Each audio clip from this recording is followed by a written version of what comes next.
boys were also sons of Leah, and now we've got the fourth.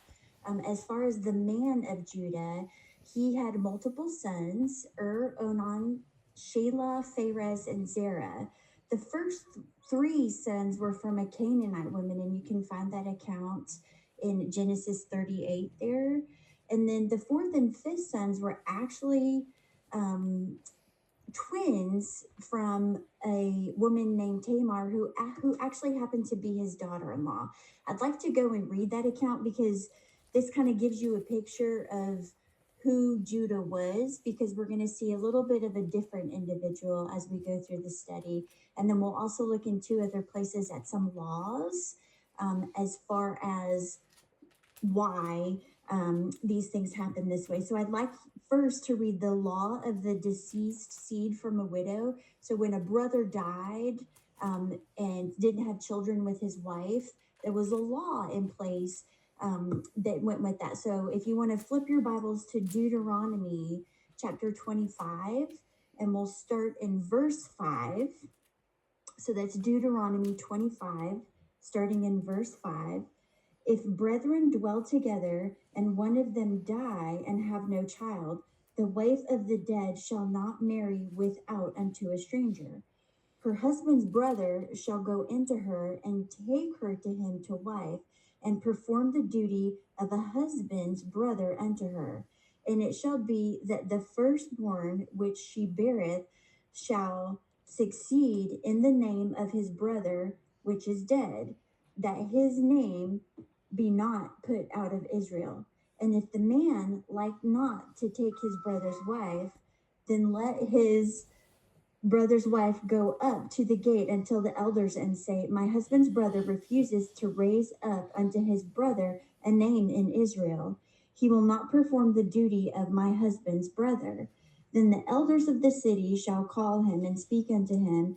And if he stand to it and say, I like not to take her, then shall his brother's wife come unto him in the presence of the elders, and loose his shoe from his foot, and spit in his face, and shall answer and say, so shall it be done unto that man that will not build up his brother's house.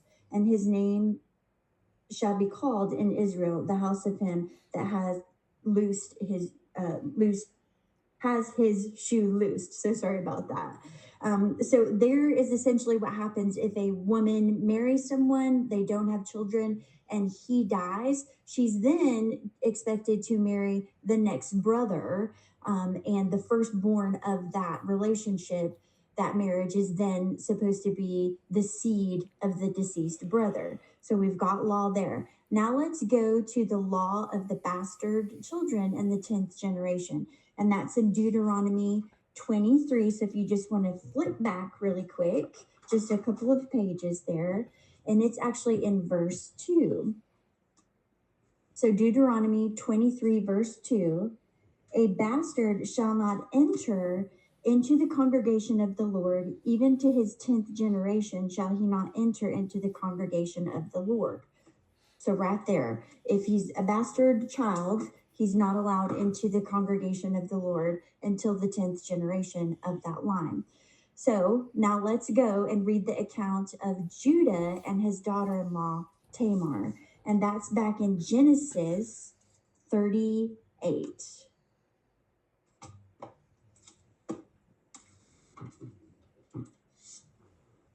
And this one's a little more lengthy. I apologize, but I want you to understand where this is coming from and why it was done this way, so you get the full picture of what happened in Scripture here. So in Genesis 38, so we'll start in verse 6 of that. The prior to that, verses 1 through 5, just give a little bit of more history about Judah and where he moved and who he married. And Judah took a wife for so this is his first son, his firstborn, whose name was Tamar. And Judah's firstborn, was wicked in the sight of the Lord, and the Lord slew him. And Judah said unto Onan, go into thy brother's wife, and marry her, and raise up seed to thy brother, according to that law. So this is the second son, the next brother. And Onan knew that the seed should not be his, and it came to pass, when he went into his brother's wife, that he spilled it on the ground, lest that he should give seed to his brother. And the thing which he did displeased the Lord, wherefore he slew him also. Then said Judah to Tamar his daughter-in-law, remain a widow at thy father's house till Shelah, my son, the third one, be grown. For he said, lest peradventure he die also, as his brethren did. And Tamar went and dwelt in her father's house. And in the process of time, the daughter of Shula, Judah's wife, died, and Judah was comforted and went up unto his sheep shearers to Timnath, he and his friend Hiram and the Adulamite. And it was told Tamar, saying, behold, thy father-in-law goeth up to Timnath to shear his sheep. And she put her widow's garment off from her, and covered her with a veil, and wrapped herself, and sat in an open place, which is by the way to Timnath. For she saw that Shelah was grown, and she was not given him unto wife. When Judah saw her, he thought her to be a harlot, because she had covered her face. And he turned unto her by the way and said, go to, I pray thee, let me come into thee. For he knew not that she was his daughter-in-law. And she said, what wilt thou give me, what thou mayest come in unto me? And he said, I will send thee a kid from the flock. And she said, wilt thou give me a pledge till thou send it? And he said, what pledge shall I give thee? And she said, thy signet and thy bracelets and thy staff that is in thine hand.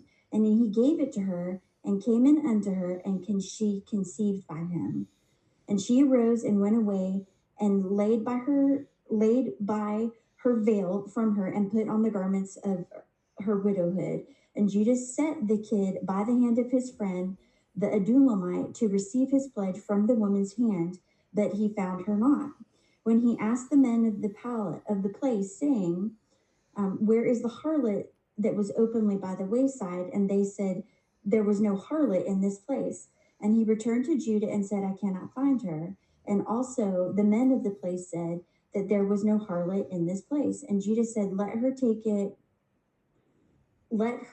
it to her, lest we be shamed. Behold, I sent this kid, and thou hast not found her. And it came to pass about 3 months after, that it was told Judah, saying, Tamar thy daughter-in-law hath played the harlot, and also behold, she is with child by whoredom. And Judah said, bring her forth, and let her be burnt.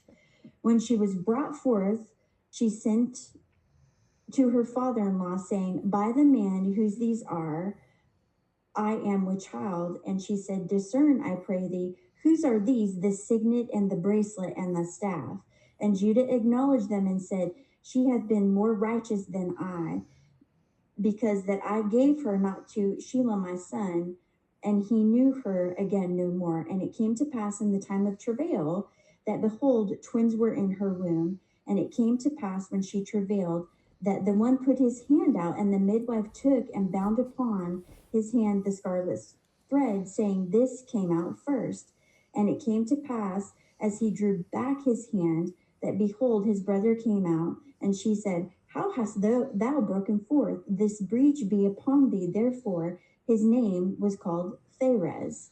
And afterward came out his brother that had the scarlet thread upon his hand, and his name was called Zarah.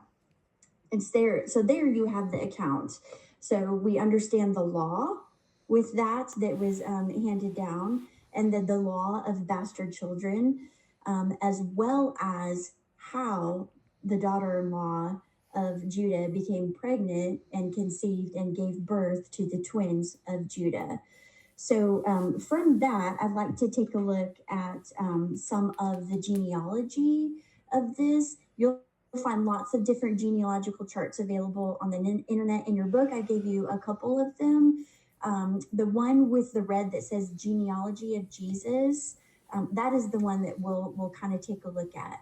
But from Pharez, line of Judah, son of Judah, Hezron, Ram, Aminadab, Nahshon, Salmon, Boaz, Obed, Jesse, and then David. So Salmon actually married Rahab. And we, if you recall who Rahab is, she was a Canaanite harlot, and she actually saved the Israelites by letting down that rope. And you can read that account in Joshua. So God actually can use people outside of the nation of Israel in his plan. And we see this throughout scripture. So they marry, have a child, and that man is Boaz. And we know Boaz from the book of Ruth, the kinsman redeemer. Ruth is actually a Moabite widow, and she is the subject of the book of Ruth, if you've never read that. But I'd like really quickly for you to see where Ruth comes from as far as the Moabites, and that's in Genesis 19, and I can read it for you pretty quickly there. That's Genesis 19, verses 30 through 38, and I'll read those for you quickly. And Lot went up out of Zoar and dwelt in the mountains. This is right after Sodom and Gomorrah are destroyed, and his 2 daughters with him. For he feared to dwell in Zoar, and he dwelt in a cave, he and his 2 daughters. And the firstborn said unto the younger, Our father is old, and there is not a man in the earth to come unto us after the manner of all the earth. Come, let us make our father drink wine, and we will lie with him, that we may preserve seed of our father. And they made their father drink wine that night, and the firstborn went in and lay with her father, and he perceived when she laid down, nor when she arose. And it came to pass in the morning that the firstborn said unto the younger, Behold, I lay yesternight with my father. Let us make him drink wine this night also, and go thou in and lie with him, that we may preserve seed of our father. And they made their father drink wine that night also, and the younger arose and lay with him. And he perceived not when she lay down, nor when she arose. Thus were both of the daughters of Lot with child by their father. And the firstborn bare a son, and called his name Moab. The same is the father of the Moabites unto this day. So Ruth is actually a different lineage from the family of Abraham, because if we remember, Abraham is Lot's uncle. And so it all can kind of tie back together with that. But again, a Moabite, not an Israelite woman, that was used in this account, because then we see that continue on that Boaz and Ruth have a child. His name is Obed, who is the grandfather of King David. So this then becomes the lineage of Christ, which you can find in Matthew, as well as in part of Luke, but it's a different lineage. And this is the lineage. I did not create this. I found this online. And then after posting it and doing the study, I found that the line of Mary is actually the lineage on the top that starts with Nathan. So they're backwards, and that's recorded in Luke. And then the line of Joseph is actually what starts with Solomon, and that is on the bottom. So if you want to scratch that out in your book and make note of that, Joseph's lineage starts with Solomon and is recorded in Matthew, and Mary's lineage is recorded in Luke, and that starts with Nathan. So just so that you can see that.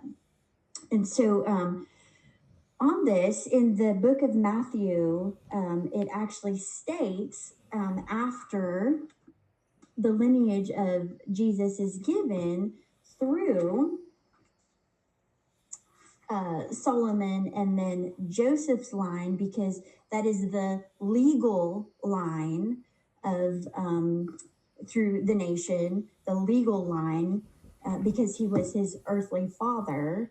The legal line, not the bloodline, and he had rights to Jesus just as a natural father essentially would, and to Mary's family, because a son-in-law had very similar rights to what a natural born son would have.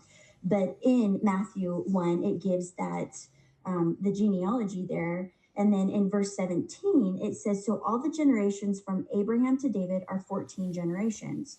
And from David unto the carrying away into Babylon are 14 generations. and from the carrying away into Babylon unto Christ are 14 generations. So looking at this recorded genealogy here, you would look at either Joseph or Mary's line and go, from David to Christ, that's a whole lot more than 14 generations. But if you go back looking at some of these charts and count, comparing it to what Matthew recorded in Joseph's genealogy from David through the line of Joseph at the beginning of Matthew there in chapter 1, that it looks as if there may be a perceived inconsistency, because this is counting through all of the kings, the rulers, the historical documents, all of that. God's word is not inconsistent. It is spot on. That's not the case in this. God words doesn't contain mistakes, but contains things for us to learn from. So the link that I put for Alex Kurtz's study from Shorewood Bible Church on the missing men in Matthew's genealogy, that gives a really good explanation as to the possibilities to why there are a lot of names that Matthew does not record in the genealogy.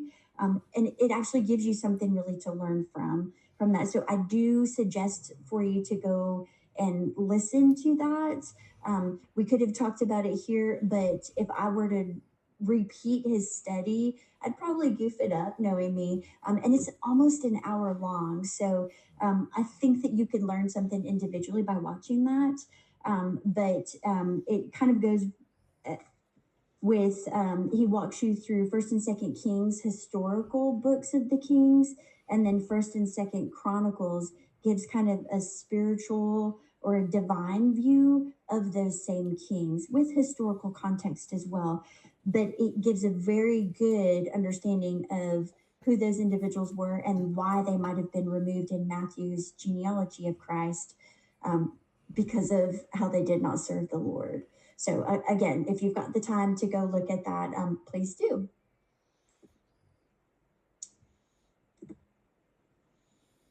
And so there again is the genealogy there. And then this is another genealogical chart that I found online that does have some of those individuals listed, just like the one that we saw previously, that you can kind of go through and circle if you'd like.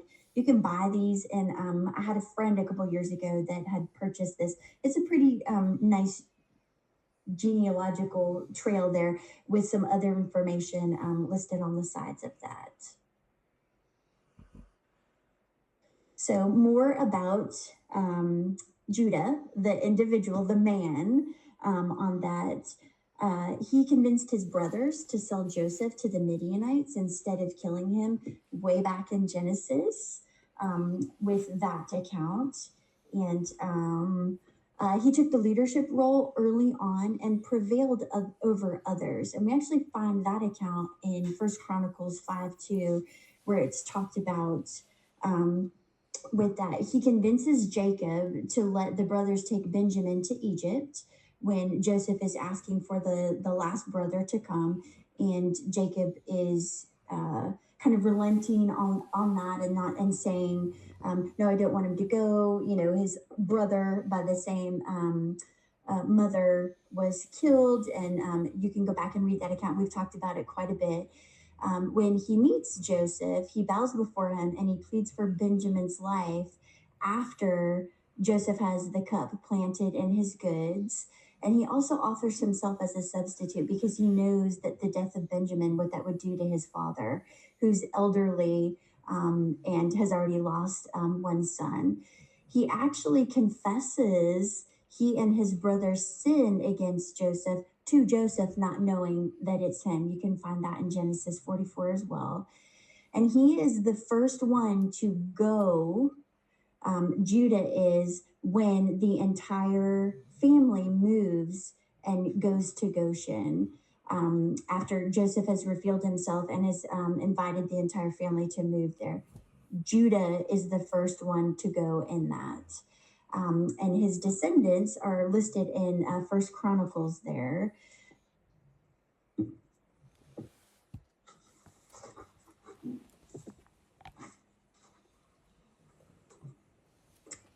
So the tribe is has the ensign for their camp or their army of the lion. The lion in Jewish tradition is the symbol for that. It's also part of Jacob's prophecy. We can also find that ensign in Isaiah 11:10. Sorry, I thought I might have had that marked, but let me flip to it really quick.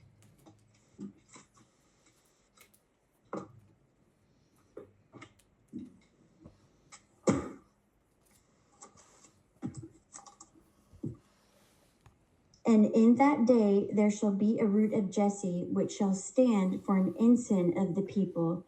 To it shall the Gentiles seek, and his rest shall be glorious. And we know, of course, that points to Jesus Christ. He is the ensign to all nations. We also see that in Revelation 5:5.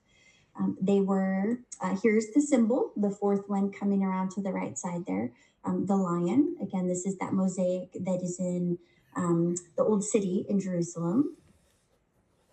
They were encamped on the east side of the camp in the wilderness, of course, around the tabernacle, and the Levites in the center. Judah was the largest camp there on the east side. And they were the first in marching rank when they headed out on wilderness marches or going into war. Levites went out first with the ark, and then Judah followed, and then the other two tribes in his camp, Issachar and Zebulun, followed suit.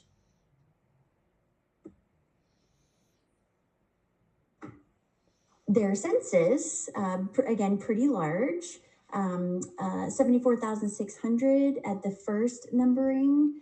And if we remember who these were, as far as the men over the age of 20, so this is not women and children, this was just men of fighting age, compared to before they went into the land, 76,500. And so again, just men, but they had increased 1,900 individuals in that 40 years of wandering in the wilderness. The head of the tribe in the wilderness is listed in Numbers. They offered on the first day in the tabernacle when that was erected in the wilderness. That's also found in Numbers. The land allotted, they were given the first portion. It was the most prized land, which actually included the city of Jerusalem, which was at that time inhabited by the Jebusites. And so, again, the three maps that you've got in your book, and you can see that Judah gets the biggest portion. And if you remember that Judah ended up absorbing Simeon, who was kind of smack dab right in the middle of their land.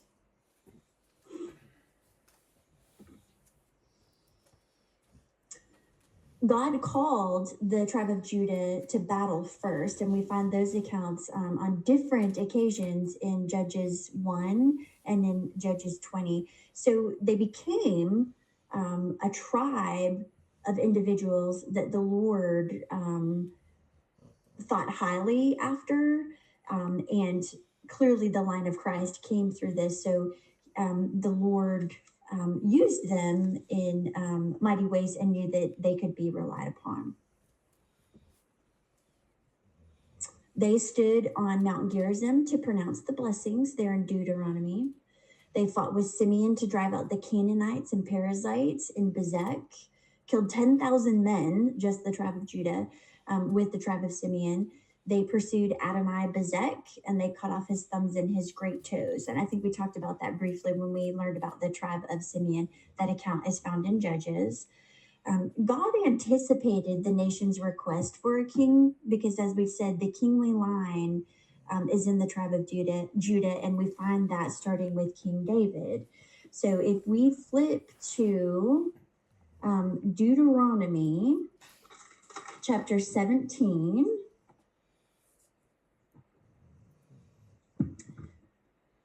and you don't have to flip there, I've got it here, I can read it, but if you just want to make note of it that you can go back to it, that would be great. So we are in Deuteronomy chapter 17, and we'll start in verse 14.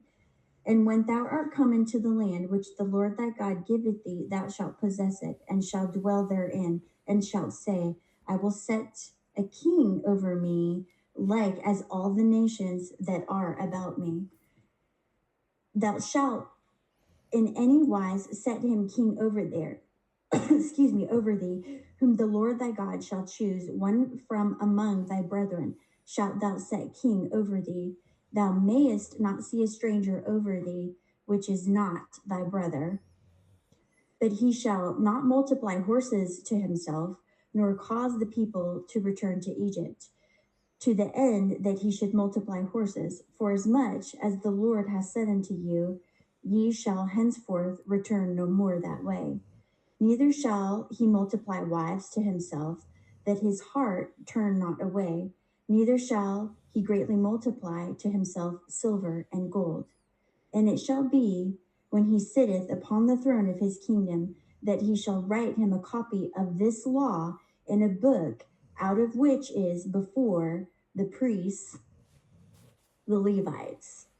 And it shall be with him, and he shall read therein all the days of his life, that he may learn to fear the Lord his God, to keep all the words of this law and these statutes to do them, that his heart be not lifted up above his brethren, that he turn not aside from the commandment to the right hand or to the left, to the end that he may prolong his days in his kingdom, he and his children in the midst of Israel.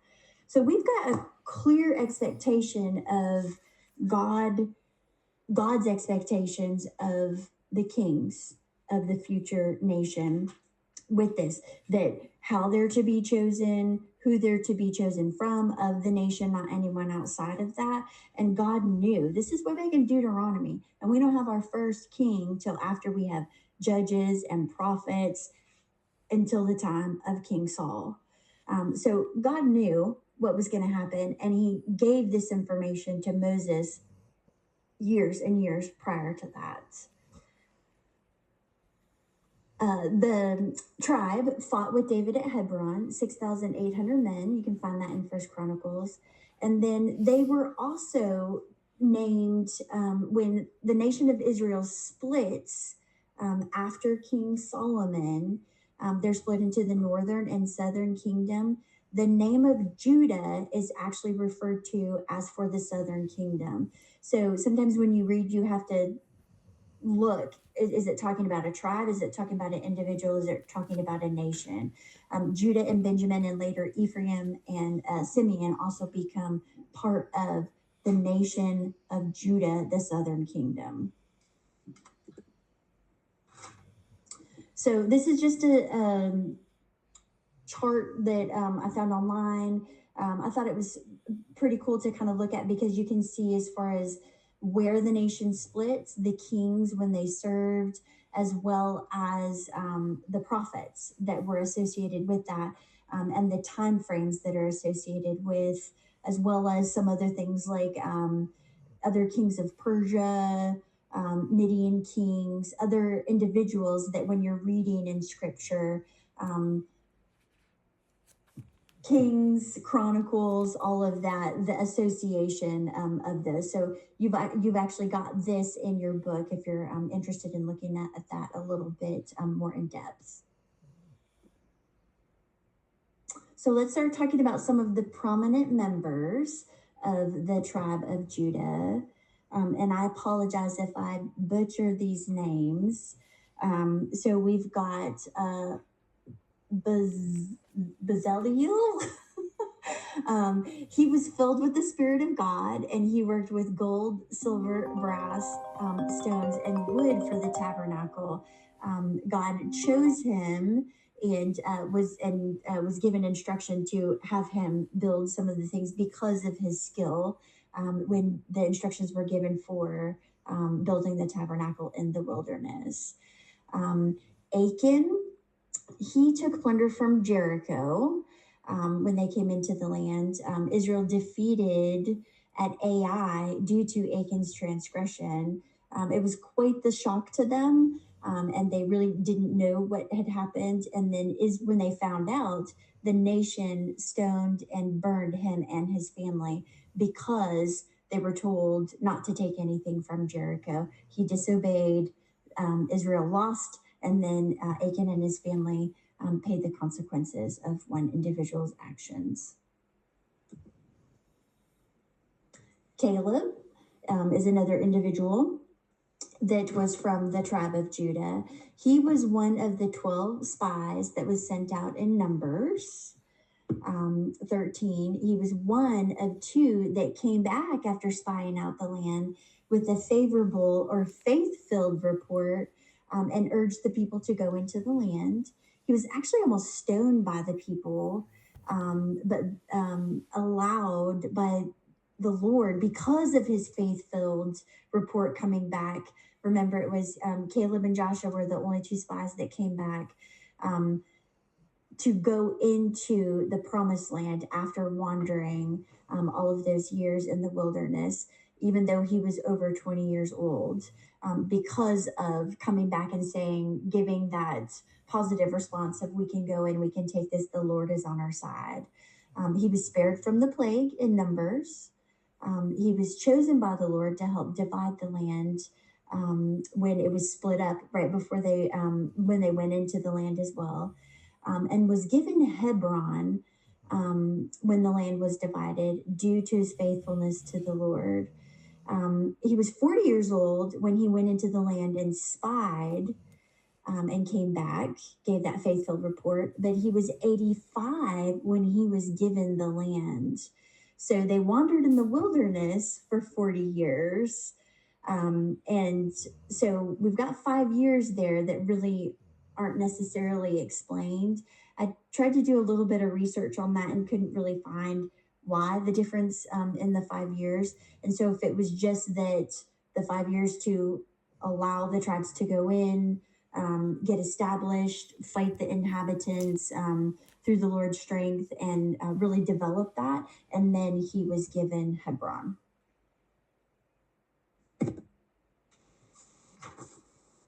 Othniel is another prominent member that we find in scripture. He was the son of Caleb's younger brother, Kenaz. He was actually given Caleb's daughter as wife after taking the city of Kirjath Sephir, and he was the first judge of Israel. He judged for 40 years, and he defeated the king of Mesopotamia and Cushan Rishathaim, and there was rest in the land for 40 years when he was judge. So we've got one of the first there. And then we have Boaz, the kinsman redeemer. He is a picture of Christ himself. And you find that in Ruth 4. He's the lineage of Pharez, that we just learned. He was the father of Salmon, and his mother was Rahab, the harlot. Married Ruth, and then again that line there. And so from Pharez to David, with keeping in mind that bastard was to be kept out of the congregation until the 10th generation, that David is the 10th generation in that line from the bastard twin, Pharez. And then we have Absalom. Absalom was one of David's sons. He avenges his sister Tamar after assault from her half brother. You can read that account in 2 Samuel 13. Some pretty gruesome events kind of happen, and sometimes it's within families as well. And then he deceives his father David and tries to take his throne, and that's a pretty lengthy account in 2 Samuel there. He was the third son of David and Maacah, his mother, and she was the daughter of the king of Geshur. He might have been favored by his father just in some of his responses through some of these events, with the assault on his sister and then him trying to take the throne from David. Absalom was very proud of his beautiful long hair, kind of like Samson was, very prideful about that. It took him 2 years. I think I might have some of this mixed up here. fled in the fear of his father's wrath and went to his grandfather's house in Jeshurun for 3 years. He secretly plotted a revolt against the throne when David allowed him back into Jerusalem. He asked to go to Hebron to worship, and he plotted with those favorable with him there to take the throne. You can find all of this in 2 Samuel. David is in fear when he hears this and flees to Mahanaim, or the Transjordan part of Israel. He took over Jerusalem, and his father's wives left behind. Hushai, who was loyal to David, one of his advisors, pretended to side with Absalom and suggest he wait and launch a full-scale attack, which allowed David time to gather his troops. He appoints Amasa, his cousin, as commander of the army, and fights with David's army in the forest of Ephraim, where 20,000 individuals were killed. He tries to flee on a mule and gets his hair stuck in the terebinth tree. So his hair was his demise there.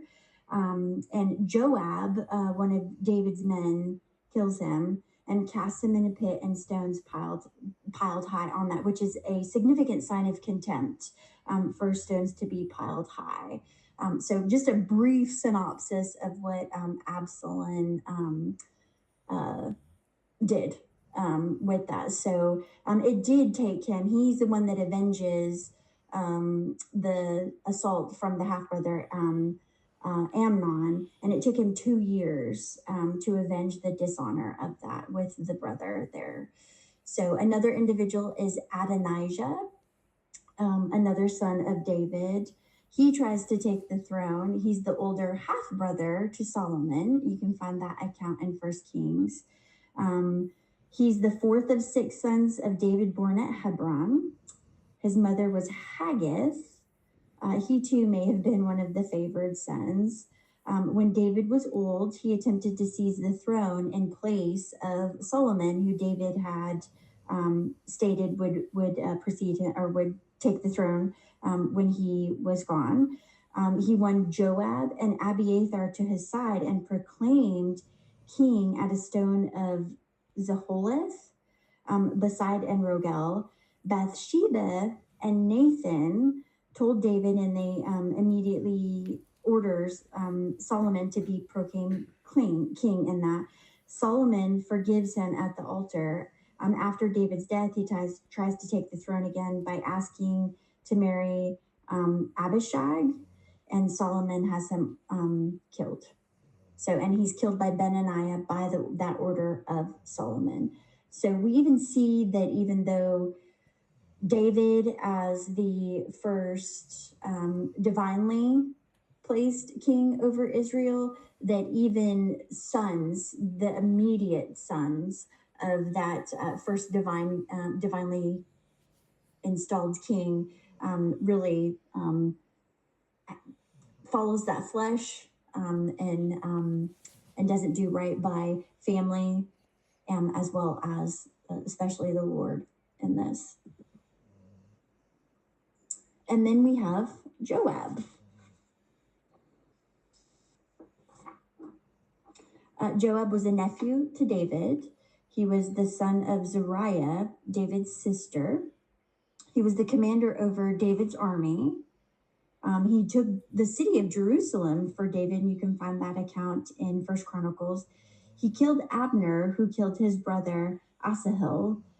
He is the one that sent Uriah to the front by the order of King David in the Bathsheba account. Uriah was Bathsheba's husband, and David was attempting to cover his sin in that because she was found to be pregnant, and then that he could take her as wife.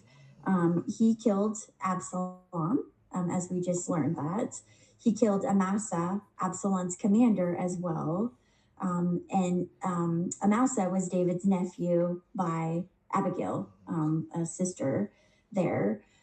He supports Adonijah when he tries to take the throne in 1 Kings, and he's ordered to number all Israel and Judah, which ends up being something that is against the Lord there. And he's killed by Benaniah in the tabernacle. He's faithful at times.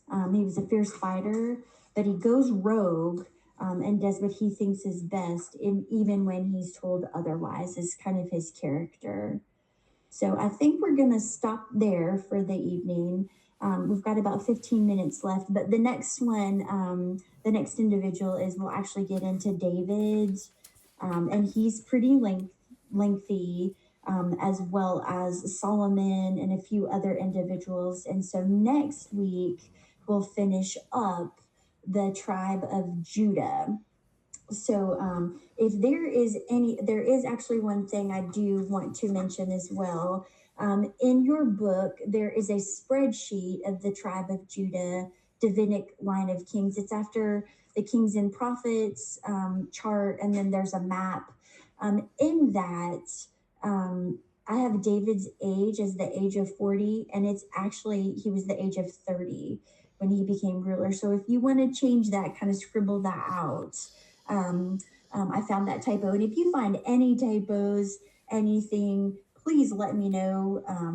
It's you get a little quick on the keyboard and a little fat fingered, and sometimes things come out and you just don't notice it. So if you find anything, please let me know. You can shoot it to us in the group chat, and then everyone can kind of change it, and I can correct some things in the slideshow if we need to update those as well. So that is all that I have for this evening. If anybody has any questions or